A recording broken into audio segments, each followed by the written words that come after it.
apaixonei por essa prática, porque ela é apaixonante, e eu queria jogar. Então eu disse para o Akari que algum dia eu vou escrever meu livro e que a última frase do livro vai ser: e eu fiz tudo isso porque eu queria jogar pôquer.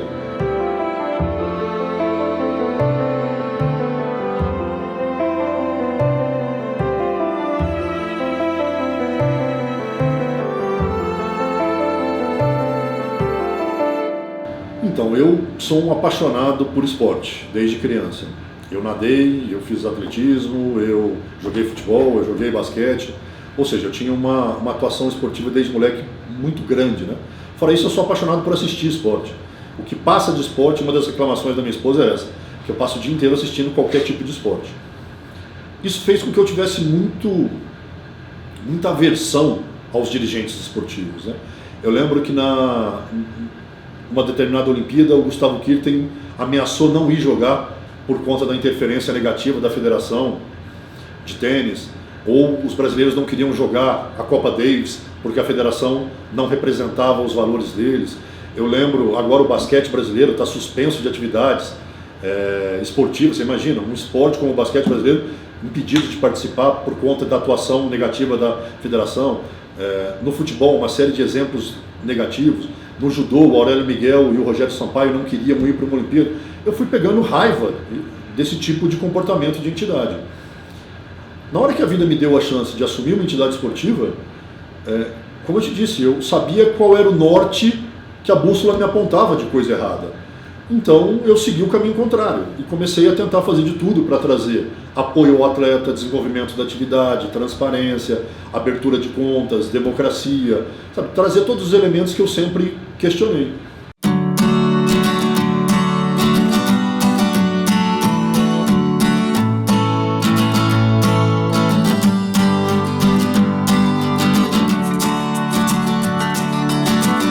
Toda vez que a gente queria realizar um campeonato de pôquer, fundar um clube de pôquer, costuma fazer alguma coisa ligada à atividade de pôquer, as autoridades entendiam que nós não tínhamos esse direito.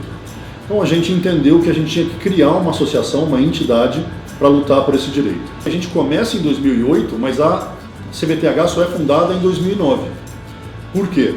Porque quando a gente foi registrar no cartório a fundação da CBTH, o cartório se negou, dizendo que nós tínhamos um objeto ilegal. Como é que você pode fundar uma associação de uma coisa que não é legal? E aí nós tivemos que entrar na justiça e foi a primeira vitória da CBTH. Ela ainda nem existia, mas ela já venceu essa primeira batalha para poder existir, né? Aí vem a segunda batalha da CBTH e a terceira batalha. Por fim, nós conseguimos provar para o banco que nós tínhamos um objeto lícito, legal, e a gente conseguiu, na Receita Federal, um CNPJ para entidade esportiva. O mais legal dessa história é que o primeiro CNPJ da CBTH, no código que eles chamam de CNAE, Código Nacional de Atividade Econômica, vinha escrito exploração de jogos de azar. Isso é histórico, né? Tipo, até hoje eu tenho esse papel guardado e a gente brigou muito para depois conseguir de entidade esportiva.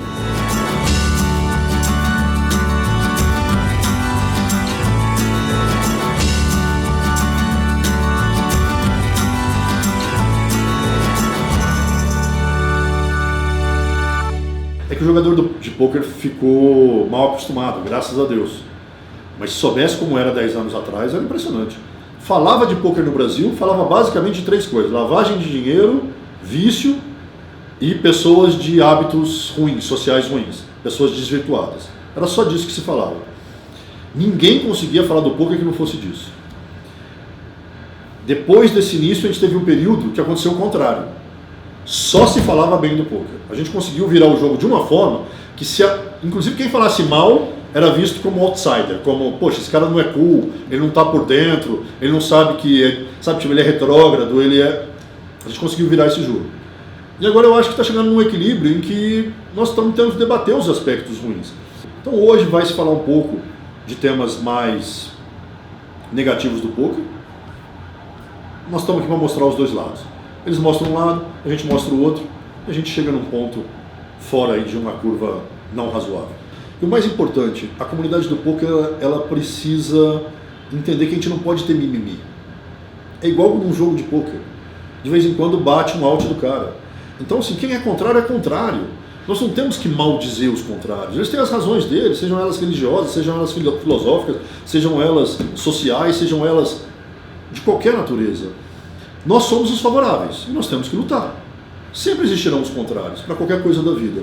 Então, na verdade, os contrários somente nos fortalecem. Quanto maiores e mais fortes são, mais de nós exige. E é só isso que importa. Nós somos cercados de vários momentos tensos. Agora, o mais gostoso é saber que nós vencemos 100% dos casos. Isso dá pra gente uma sensação, primeiro, de certeza de que a gente pode e vai continuar fazendo o que a gente faz, e uma sensação de coragem muito grande, né? Porque é muito difícil você enfrentar esse tipo de situação. Exposição pública, questionamento social, confrontamento de autoridades. É uma situação bem desgastante emocionalmente. Mas quando você vence é muito prazeroso. Tudo aquilo que ele gera. Agora, chegando ao time PokerStars, uma das pessoas que, se utilizar a palavra jogo, vai colocar em xeque uma série de categorias já consolidadas. Ora você está trabalhando politicamente em Brasília, ora você está trabalhando juridicamente, ora você está trabalhando apoiando um clube, ora você está trabalhando por um campeonato, ora você está dando apoio aos campeonatos, ora você está dando apoio às federações que estão precisando de suporte para desenvolver melhor. A somatória de tudo isso faz um trabalho bastante desgastante. O cara quer fundar um clube na cidade dele, ele quer um apoio. Aí ele nos busca e fala, eu estou querendo criar um clube na minha cidade, como eu faço? A gente tem uma cartilha, tudo gratuitamente. Nunca foi pago nenhum centavo por nenhum clube do Brasil, e eu acredito que quase 100% dos clubes que existam no Brasil passaram pela CBTH buscando informação. A gente fornece todas as instruções para que ele abra um clube. Então esse processo todo ele é muito cansativo e repetitivo, e a gente fez isso de uma forma muito diligente, né? Aí fora isso, alguns clubes abrem e tem problema. Aquela autoridade daquela cidade dele busca e diz, você não pode ter esse clube, fecha o clube dele, dá uma batida policial, leva a mesa, aí começa a batalha jurídica. Aí essa pessoa contrata um advogado, o advogado vem até a confederação, recebe consultoria, de novo, gratuita. Nunca nenhum clube de pôquer no Brasil pagou para ter consultoria jurídica do CBTH. A gente fornece para eles laudos, pareceres, a gente chama isso de arsenal, primeiro de técnico, científico. A gente tem uma série de laudos técnicos científicos. Depois a gente tem uma série, um segundo arsenal, que a gente chama de jurisprudência. Tudo aquilo que a gente conseguiu de vitória na justiça de outros players vai servir no futuro para o próximo. Aí fora isso nós temos os pareceres jurídicos. Nós temos especialistas como Miguel Reale Júnior, que escreveram pareceres, ex-procuradores, etc. A gente fornece os 3 arsenais para ele e instrui o advogado como lutar. Se esse advogado vence a batalha, o assunto está encerrado e o clube está operando. Se ele não vence, a gente recorre para o tribunal. Aí a CBTH entra com os seus advogados apoiando a vitória no Tribunal de Justiça. Então, de repente, tem uma pessoa jogando pôquer num estado qualquer do Brasil e não sabe que desde o início da atividade naquele estado a gente apoiou a federação, a gente apoiou os clubes, a gente apoiou as batalhas jurídicas para que o pôquer acontecesse tranquilamente naquele estado e na somatória de todos os estados acontecesse tranquilamente no Brasil. É por isso que o slogan da CBTH é trabalhando para que você jogue pôquer com tranquilidade.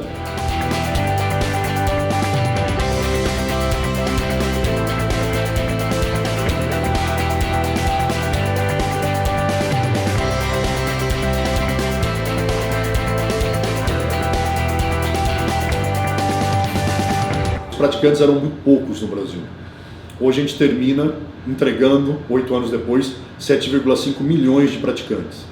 Numa base muito confiável que a gente tem, que são de pessoas que jogam ao vivo e pela internet. Existiam salões de carteado no Brasil, mas clube de pôquer especificamente não existia. Passados 8 anos, a gente entrega com perto de 500 clubes hoje no Brasil. Você tinha poucos campeonatos no Brasil, muito poucos, realizados esporadicamente. Hoje você tem campeonatos todos os dias, na verdade, centenas de campeonatos todos os dias, praticados em todos os estados, em cidades do interior, nas capitais, em circuitos regionais, em pequenos clubes, etc. Além disso, o maior campeonato do Brasil, que é o BSOP, é o segundo maior campeonato do mundo de pôquer. Então isso dá uma dimensão do tamanho que o pôquer atingiu no Brasil. O Brasil tinha pouquíssimas pessoas que viajavam o mundo para rodar o circuito. Hoje nós temos milhares de brasileiros que rodam o circuito mundial, em todos os cantos, em campeonatos na Europa, na Ásia, na África, na América Latina, nos Estados Unidos, etc. e a gente tem hoje 3 campeões mundiais. Então eu sempre digo que o mérito é do jogador, mas de uma forma ou de outra a gente conseguiu trazer tranquilidade para que as pessoas praticassem essa atividade e dar apoio para que essa atividade se desenvolvesse no Brasil. E aí o talento aparece. Então o talento é do jogador, o mérito é do jogador, mas de uma forma ou de outra a gente se orgulha de ter conseguido 3 campeões mundiais durante esse período. Então você pensa pela presença hoje de celebridades, cantores, artistas, esportistas, ex-esportistas, autoridades, tudo isso presentes em torneios de pôquer de uma forma completamente aberta, segura, tranquila. Então esse é um outro bloco de benefício, que é a imagem que a gente conseguiu trazer para o pôquer. E aí fecha com as vitórias jurídicas, né? Como eu disse no início, o pôquer precisava fazer tudo que os demais também tinham que fazer, mas lutar pela legalidade. Então todos os avanços que nós conseguimos junto ao Ministério do Esporte, pela condição esportiva do pôquer, e junto a todos os tribunais de justiça do país, com mais de uma centena hoje, a CBTH tem em seus arquivos mais de uma centena de vitórias na justiça e nós não temos nenhuma derrota. Todas as vezes que nós tivemos uma derrota parcial, nós conseguimos reverter numa instância superior. Então eu acredito que eu entrego para a comunidade do pôquer, depois de 8 anos, um pôquer numa condição bastante melhor do que aquela que eu peguei. Isso me traz muito orgulho. Ok, seguimos com a ação.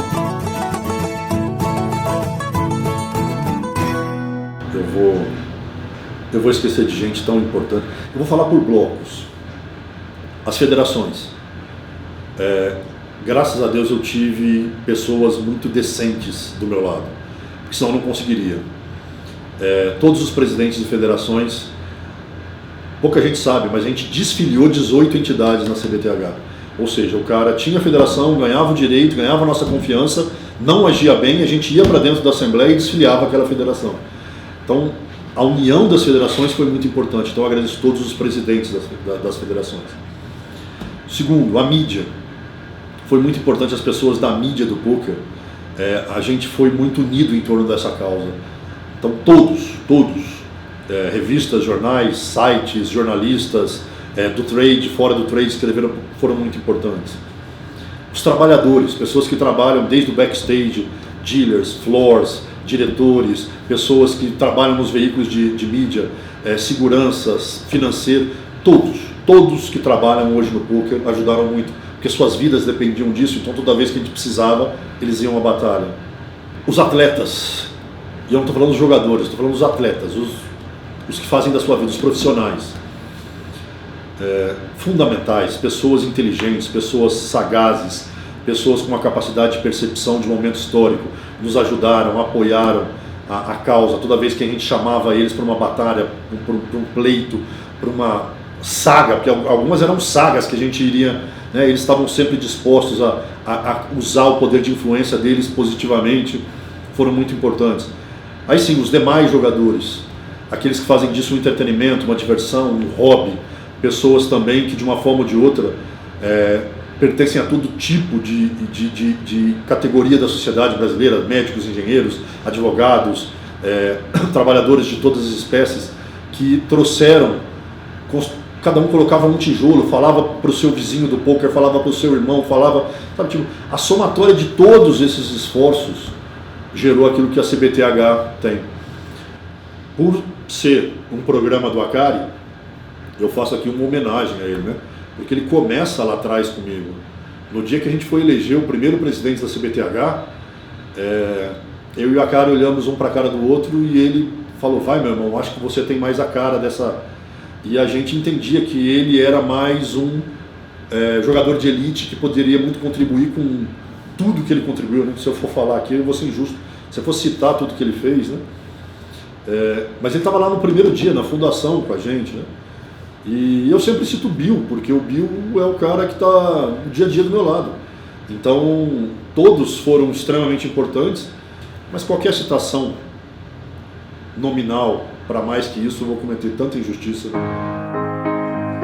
A gente se sente órfão nesse país. As pessoas que representam a gente dificilmente nos dão orgulho. Eu quis dar orgulho para essa classe. Não sei se eu consegui fazer diferente, mas eu tentei. Obrigado a todos.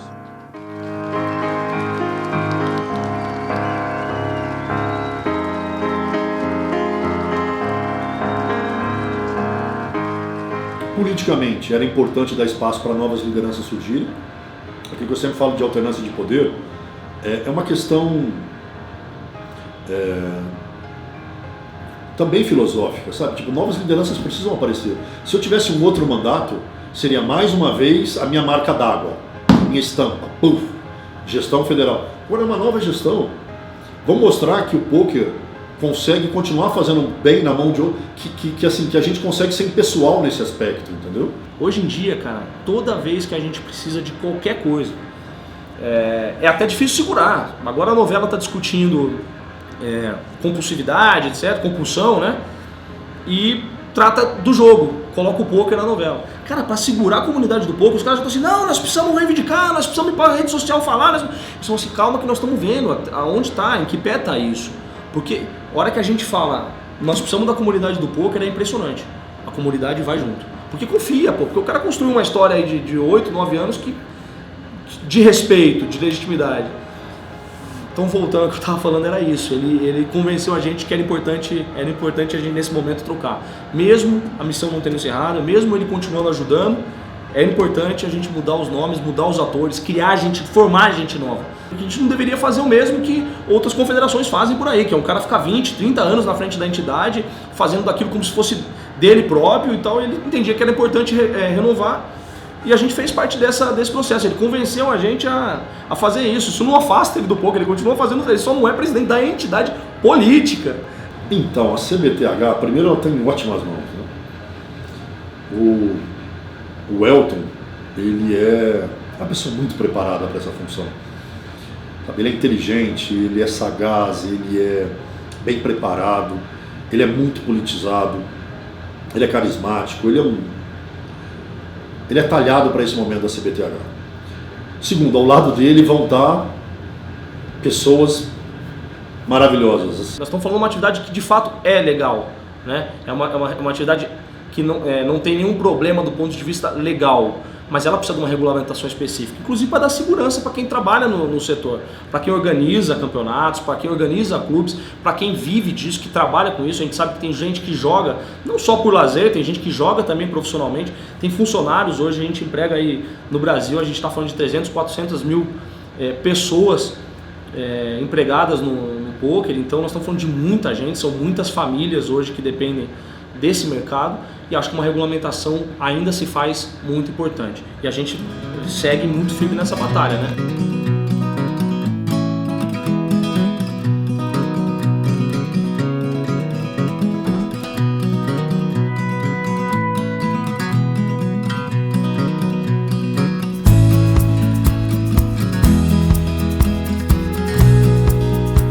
Eu vou continuar fazendo o trabalho em Brasília, porque não dá para chegar para um deputado e falar para ele, olha, você estava confiando nesse cara, a partir de amanhã confia nesse, que esse não vem mais. Relações construídas políticas precisam ter continuidade, para que a gente consiga entregar para a comunidade do poker brasileiro um poker seguro. Então eu vou continuar fazendo esse trabalho, porque me pediram para que fizesse, e eu entendo que isso é bom para a atividade. Fora isso, eu aos poucos existe uma transição, né? Qualquer termo de transição de governo, né? Aos pouquinhos ele vai assumindo cada uma das frentes, as frentes políticas, as frentes esportivas, as frentes legais, né? E junto comigo, porque tem a política interna, federações, clubes, etc. Tem a política externa, que é a gente com o Congresso, a gente com os estados, a gente com as autoridades. Tudo isso vai acontecendo naturalmente. Ele é muito próximo a mim, o que facilita também, né? A gente tem muita afinidade. Vai dar tudo certo, a gente vai caminhar bem. E eu acho que a principal missão nossa, nesse momento, é não deixar as coisas se perder, porque no momento que ele sai, pode ter uma certa turbulência nas coisas. Então a gente tem que tentar ao máximo garantir que não tem turbulência nenhuma, né? Que a condução política da entidade continua sendo a mesma, não vamos mudar nenhuma curva no trajeto que nós estamos tendo na defesa do poker, na defesa da regulamentação do poker, de apartar o poker dos demais jogos. A linha continua a mesma. Eu acho que com o tempo, eu não tenho um perfil de ser uma pessoa acomodada, uma pessoa que não se posiciona, uma pessoa que de maneira nenhuma, quem me conhece sabe disso. Então com o tempo eu acho que meu perfil ele vai se mostrando, ele vai aparecendo, essas diferenças, as características. Mas a condução da entidade, a linha política da entidade, ela vai estar seguindo no mesmo caminho, com certeza. Eu acho que o maior desafio é mais títulos. A nossa gestão, a minha gestão, ela foi... ela pegou o poker muito inicial, né? Então, até que a gente decolasse, tivesse uma base de praticantes, deixando até um desafio para o Elton que eu sei que ele vai atingir.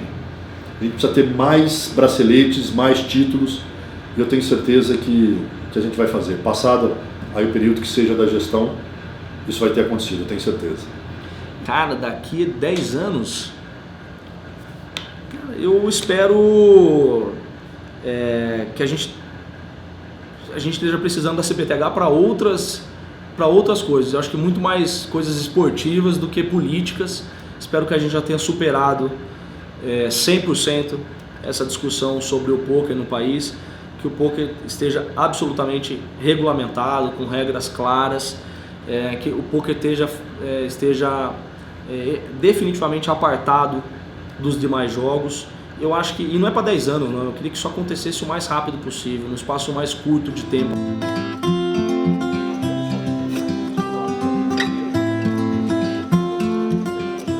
Aquilo que eu mais gostei é que quando eu encerro, os principais atletas da categoria vêm me escrever mensagens dizendo o quanto eu fui importante para o desenvolvimento do esporte e o quanto eles eram agradecidos. Coisa que eu não vi na história do esporte os atletas fazerem. Então, eu acho que se os dirigentes esportivos do Brasil soubessem o quanto é bom ser reconhecido pela sua categoria, ser um representante digno da sua atividade e receber o carinho dos seus representados, porque tem aquela famosa frase, você não me representa, né? Quando você escuta de alguém, você me representa, e quando você anda pelos torneios e as pessoas te agradecem, e quando você passa por lugares públicos e as pessoas vêm te dar um abraço, se eles soubessem o quanto isso é bom, e o quanto isso é maior que o dinheiro que eventualmente eles estão buscando, e outra, eles podem buscar esse mesmo dinheiro trabalhando. É só separar as coisas, o que é entidade esportiva do que é o seu trabalho. E aí você vai trabalhar, e eu tenho meus negócios, eu tenho a Flop, eu tenho o Super Poker, eu tenho o BSOP, eu tenho o H2, e eu vou trabalhar todos os dias pelo meu negócio. Simplesmente conseguindo separar isso das coisas que não são minhas, que são públicas. Aí o dirigente esportivo vai dizer, mas a entidade ela é privada, ela não é pública. Só que ele usa o interesse público na hora que interessa para ele, dizendo que isso precisa de verba do governo, precisa de apoio do Estado, ou seja, ele mostra que o tema é de interesse público. Só que na hora de ele agir protegendo a atividade como se ela fosse pública, ele quer defender como se fosse privada. Então, foi só seguir o caminho contrário, e se eles soubessem o quanto é bom isso, nenhum deles faria.